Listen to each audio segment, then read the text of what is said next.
ഹജ്ജ് തീർത്ഥാടനത്തിന് മുന്നോടിയായി വിമാന കമ്പനികളുടെ ടെൻഡർ നടപടികൾ പൂർത്തിയായപ്പോൾ കരിപ്പൂരിൽ നിന്നുള്ള യാത്രക്കാരെ കൊണ്ടുപോകാനുള്ള ടെൻഡർ ഏറ്റെടുത്തത് എയർ ഇന്ത്യയാണ്.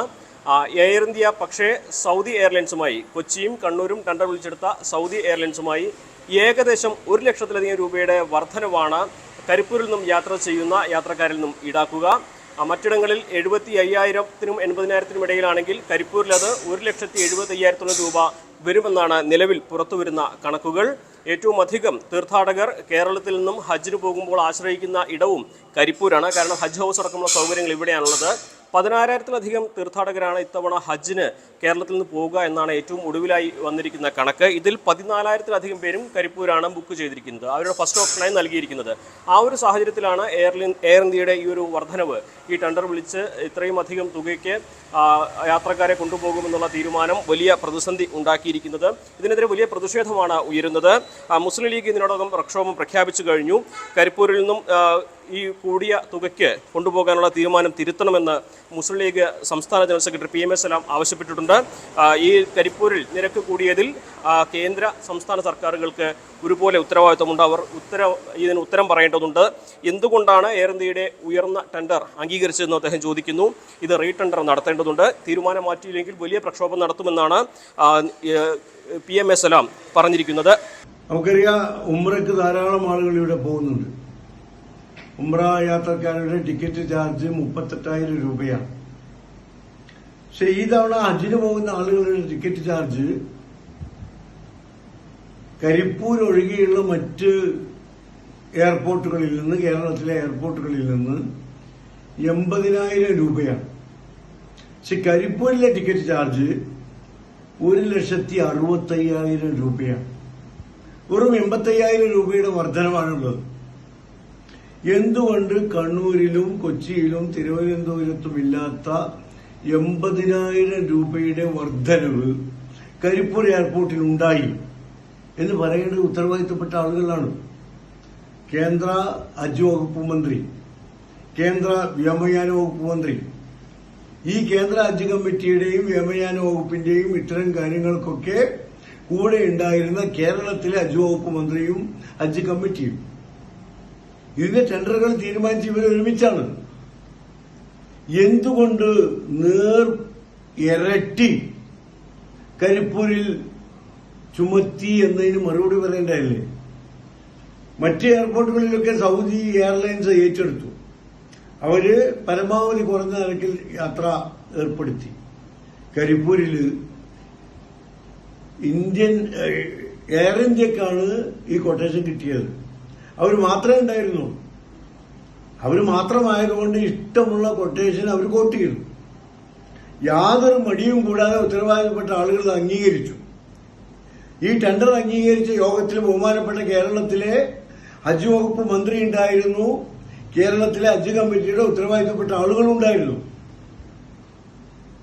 കണ്ണൂരിലും കൊച്ചിയിലും 80,000 രൂപക്ക് പോകുമ്പോൾ കോഴിക്കോട്ട് എന്തുകൊണ്ട് 1,60,65,000 രൂപക്ക് പോകുന്നു എന്നൊരു ചോദ്യം ഈ ആളുകൾ ഉന്നയിച്ചിരുന്നുവെങ്കിൽ അതിന്റെ മറുപടി നമുക്ക് കേൾക്കാമായിരുന്നു. മറുപടിയൊന്നും കേൾക്കുന്നില്ല. അതുകൊണ്ട് ഉന്നയിച്ചിട്ടില്ല എന്നത് വ്യക്തമാണ്. അപ്പൊ ഇരട്ടി പണം കൊടുത്തു 38,000 രൂപക്ക് സൗദിയിൽ ഉംറ വിസക്കാർ നിർലോഭം പോയി വരുമ്പോഴാണ് 1,60,65,000 രൂപക്ക് ജിദ്ദയിലേക്കും തിരിച്ചുള്ള ടിക്കറ്റിന് എയർ ഇന്ത്യ ഈടാക്കുന്നത്. ഇത് വിവേചനം മാത്രമല്ല, ക്രൂരതയാണ്. മാത്രമല്ല, കേരളത്തിൽ നിന്ന് ഹജ്ജിന് പോകുന്ന ആളുകളിലെ 80% പേരും മലബാറിൽ നിന്നാണ്. മലബാറിന് പുറത്തുള്ള ആളുകൾ പോലും കരിപ്പൂർ എയർപോർട്ടിനെ ആശ്രയിക്കുന്നു. ഹജ്ജ് അപേക്ഷകരിൽ 78%, 78% ആളുകളും കരിപ്പൂരിൽ നിന്നാണ് ഹജ്ജിന് പോകുന്നത്. ബാക്കി 22% മാത്രമേ കൊച്ചിയും കണ്ണൂരും തിരുവനന്തപുരവും എല്ലാം കൂടിയുള്ളൂ. അപ്പൊ ഈ 78% ഹാജിമാർ, തീർത്ഥാടകർ ആഗ്രഹിക്കുന്ന പ്രദേശത്ത് നിന്ന് ഇരട്ടി ചാർജ് ഈടാക്കുന്നതിന്റെ മാനദണ്ഡം എന്താ? 2 കാര്യമുള്ളൂ. ഒന്ന്, കരിപ്പൂർ എയർപോർട്ടിനെ തകർക്കുക എന്ന ഗൂഢലക്ഷ്യം. മറ്റൊന്ന്, ഹജ്ജ് തീർത്ഥാടകരെ പരമാവധി പ്രയാസപ്പെടുത്തുക, ബുദ്ധിമുട്ടിക്കുക, സാമ്പത്തിക ബാധ്യത ഉണ്ടാക്കി കൊടുക്കുക എന്നത്. ഇത് അംഗീകരിക്കാൻ നിവൃത്തിയില്ല. തികഞ്ഞ വിവേചനമാണിത്. അതുകൊണ്ട് തന്നെ ഒന്നുകിൽ എയർ ഇന്ത്യയെ കൊണ്ട് സൗദി എയർലൈൻസ് ഒക്കെ കേരളത്തിൽ നിന്ന് ഈടാക്കുന്ന ചാർജിലേക്ക് വരിക, അല്ലെങ്കിൽ റീടെൻഡർ നടത്തി മറ്റ് എയർപോർട്ടുകളിലുള്ള ചാർജിലേക്ക് ഇത് കൊണ്ടുവരാൻ സഹായിക്കുന്ന എയർലൈൻസുകളുമായി കരാറുണ്ടാക്കുക. അതിന് കേന്ദ്ര ഗവൺമെന്റ് ശക്തമായി നിലപാടെടുക്കേണ്ടതുണ്ട്. മുസ്ലിം ലീഗ് ആ കാര്യത്തിൽ ഒരു വിട്ടുവീഴ്ചയ്ക്കും തയ്യാറല്ല. മുസ്ലിം ലീഗിന്റെ എംപിമാർ ഈ കാര്യത്തിൽ ശക്തമായ നിലപാട് സ്വീകരിച്ചിട്ടുണ്ട്. ബഹുമാനപ്പെട്ട ഞങ്ങളുടെ MP അബ്ദുൽ സമദ് സമദാനി സാഹിബ് കേന്ദ്ര ഹജ്ജിന്റെ ചുമതലയും ന്യൂനപക്ഷങ്ങളുടെ ചുമതലയുമുള്ള മന്ത്രി ബഹുമാനപ്പെട്ട ശ്രീമതി സ്മൃതി ഇറാനിക്ക് ഇത് സംബന്ധിച്ച് നേരത്തെ മെയിലയച്ചു. വിവരം അവരെ ശ്രദ്ധയിൽപ്പെടുത്തി. അവരാ കാര്യം ഹജ്ജ് കമ്മിറ്റിക്ക് അറിയിച്ചിട്ടുണ്ട് എന്നുള്ള വിവരം കിട്ടിയിട്ടുണ്ട്. ഹജ്ജ് കമ്മിറ്റി പരിശോധിച്ചുകൊണ്ടിരിക്കാൻ നല്ലത്. തീരുമാനം മാറ്റിയാൽ വളരെ നല്ലത്. ഇല്ലെങ്കിൽ തീരുമാനം മാറ്റാനുള്ള പരിപാടി മുസ്ലിം ലീഗ് അടക്കമുള്ള ജനാധിപത്യ മതേതര ശക്തികൾ എടുക്കേണ്ടി വരും. ഞങ്ങളെ സംബന്ധിച്ചിടത്തോളം ഈ വിവേചനം എന്തിന്റെ പേരിലാണ് എന്ന് ഞങ്ങൾക്ക് അറിയേണ്ടതുണ്ട്. ഈ വിവേചനം അംഗീകരിക്കാൻ രാജ്യത്തിലെ പൌരന്മാരെന്ന നിലയ്ക്ക് ഞങ്ങൾ തയ്യാറല്ല എന്നുകൂടി ഭരണകൂടത്തെ അറിയിക്കുന്നു. കേരള ഗവൺമെന്റിന് ഈ കാര്യത്തിൽ വലിയ ഉത്തരവാദിത്വമുണ്ട്.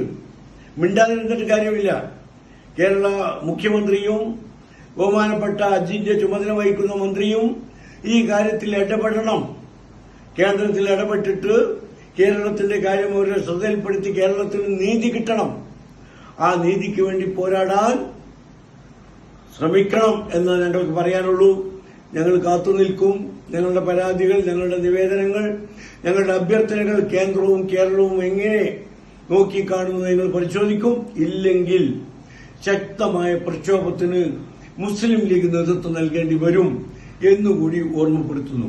അതേസമയം സംസ്ഥാന സർക്കാരും ഇക്കാര്യത്തിൽ കേന്ദ്രം ഇടപെടണമെന്ന ഒരു നിലപാടാണ് സ്വീകരിച്ചിരിക്കുന്നത്. ഇതിൽ നടപടിയെടുക്കണമെന്ന് വി അബ്ദുറഹ്മാൻ, ഹജ്ജിന്റെ ചുമതലയുള്ള മന്ത്രി വി അബ്ദുറഹ്മാൻ ആവശ്യപ്പെട്ടു. നിരക്ക് വർധന അംഗീകരിക്കാൻ കഴിയുന്നതല്ല. വിദേശ കമ്പനികൾ പോലും ആവശ്യപ്പെടാത്ത അത്ര വലിയ തുകയാണ് ഇത്. ഇത് തിരുത്തേണ്ടതാണെന്നും ഈ നിലപാടുമായി അംഗീകരിക്കാനാകില്ല എന്നും വി അബ്ദുറഹ്മാൻ വ്യക്തമാക്കി. എയർ ഇന്ത്യയുടെ കോട്ടിംഗ് ആണ് ഏറ്റവും കൂടുതൽ. 3 കമ്പനികളാണ് കോട്ട് ചെയ്തത്. അതിൽ സൗദി എയർലൈൻസ് അവർ കൊച്ചിയിലും കണ്ണൂരിലും കോട്ട് ചെയ്തു. എയർ ഇന്ത്യ എക്സ്പ്രസ് മാത്രമാണ് കോഴിക്കോട് കോട്ട് ചെയ്തത്. അപ്പോൾ ഇവിടെയാണ് ഏറ്റവും കൂടുതൽ ചാർജ് ഉള്ളത്. ഏകദേശം 1 ലക്ഷം രൂപയുടെ വ്യത്യാസം കൊച്ചിയും കണ്ണൂരും നോക്കുമ്പോൾ കോഴിക്കോട്ട് അധികമാണ്. ഇതുമായി ബന്ധപ്പെട്ട് എയർ ഇന്ത്യയുടെ കൺട്രി മാനേജറെയും സംസ്ഥാനത്തിൻ്റെ അതിന് മേധാവിയെയും നമ്മൾ സംസാരിച്ചു. ഈ ഒരു രീതി ശരിയല്ലാന്ന്. കാരണം ഏറ്റവും കുറഞ്ഞ നിരക്കിൽ ഇവിടെ നിന്നും ഹജ്ജിന് യാത്രക്ക് പണം ഈടാക്കാൻ പാടുള്ളൂ. ഈ കാര്യങ്ങളൊക്കെ നമ്മൾ പറഞ്ഞു. പക്ഷെ അവർ പരിശോധിക്കാമെന്ന് പറഞ്ഞെങ്കിലും കൃത്യമായ മറുപടി ലഭിച്ചിട്ടില്ല. ഈ ഒരു പ്രവണത എയർ ഇന്ത്യ കുറച്ച് കാലമായുള്ളതാണ്. പ്രവാസികളുമായി ബന്ധപ്പെട്ട കാര്യങ്ങളിലൊക്കെ തന്നെ വലിയ തോതിൽ വിമാന ചാർജ് കൂട്ടുന്ന ഒരു നടപടി നമ്മൾ കണ്ടുവരുന്നുണ്ട്. ഇപ്പോൾ സീസണിലൊക്കെ തന്നെ വലിയ ചാർജാണ് അവർ എടുക്കുന്നത്. അപ്പോൾ ഇന്ത്യയുടെ സ്വന്തം കാരിയറായി പ്രവർത്തിച്ച എയർ ഇന്ത്യ പോലും ഇത്തരത്തിൽ കാണിക്കുമ്പോൾ വിദേശ കമ്പനികൾ കോട്ട് ചെയ്ത് ഏറ്റവും കുറവും നമ്മുടെ സ്വന്തം എയർലൈൻസ് കോട്ട് ചെയ്യുന്ന അധികവും എന്ന് പറയുമ്പോൾ നമുക്ക് അത് അംഗീകരിക്കാൻ കഴിയില്ല. ഇതിന് മാറ്റം വരുത്തണമെന്ന് ആവശ്യപ്പെട്ട് ബഹുമാനപ്പെട്ട ഏവിയേഷൻ വകുപ്പ് മന്ത്രിയോടും ബഹുമാനപ്പെട്ട ന്യൂനപക്ഷ വകുപ്പ് കൈകാര്യം ചെയ്ത ഹജ്ജ് വകുപ്പ് മന്ത്രിയോടും ഒക്കെ തന്നെ ആവശ്യപ്പെട്ടിട്ടുണ്ട്. അവർ അടിയന്തര നടപടി സ്വീകരിക്കാമെന്ന് നമ്മളോട് പറഞ്ഞിട്ടുണ്ടെങ്കിലും ഇത് വളരെ പെട്ടെന്ന് തന്നെ വേണമെന്ന് നമ്മൾ ആവശ്യപ്പെട്ടുകൊണ്ടിരിക്കുകയാണ്. ഇത് കാണേണ്ട ഒരു കാര്യം, സൗദി എയർലൈന് 75,000 രൂപയ്ക്ക് ആളുകളെ കൊണ്ടുപോയി തിരിച്ചു കൊണ്ടുവരാൻ കഴിയുമെങ്കിൽ എന്തുകൊണ്ട് എയർ ഇന്ത്യക്ക് അത് കഴിയുന്നില്ല എന്നുള്ള ചോദ്യം എടുത്ത് ജനങ്ങൾ ചോദിക്കാൻ സാധ്യതയുണ്ട്. ശരിയാണല്ലോ, 1 ലക്ഷം രൂപ അധികം വരുമ്പോൾ. ഇത് പ്രവാസികളോടുള്ള അതേ നയം തന്നെയാണ് ഹജ്ജ് തീർത്ഥാടകരോടും എയർ ഇന്ത്യ കാണിക്കുന്നത്. അതിൽ മാറ്റം വരുത്തണം. അല്ലാത്ത പക്ഷം ബാക്കിയുള്ള നടപടിയിലേക്ക് നമുക്ക് കടക്കേണ്ടി വരും. എന്നാലും വലിയ പ്രതിഷേധങ്ങൾ തുടരുകയാണ്. മുസ്ലിം ലീഗിനും പുറമെ മറ്റ് പാർട്ടികളും ഇതേ നിലപാടുമായി രംഗത്ത് വന്നിട്ടുണ്ട്. വലിയ പ്രതിഷേധമാണ് ഉയരുന്നത്. ഇത് കരിപ്പൂരിനെ തകർക്കാനുള്ള ഒരു നടപടിയായിട്ടാണ് മുസ്ലിം ലീഗ് അടക്കമുള്ളവർ കാണുന്നത്. പക്ഷേ ഇടതുപക്ഷം സർക്കാർ കാണുന്നത് അത്തരത്തിലല്ല, ഇതൊരു തീരുമാനമാണ്, അത് മാറ്റേണ്ടതുണ്ട് എന്നുള്ള നിലപാടിലാണ്. എന്നാണെങ്കിലും ഈ ഒരു തീരുമാനവുമായി മുന്നോട്ട് പോയാൽ വലിയ പ്രതിഷേധങ്ങൾക്കായിരിക്കും വരും ദിവസങ്ങൾ സാക്ഷ്യം വഹിക്കുക എന്ന് ഉറപ്പാണ്. മലപ്പുറത്ത് നിന്നും CV അനുമോദ്, ന്യൂസ് 18.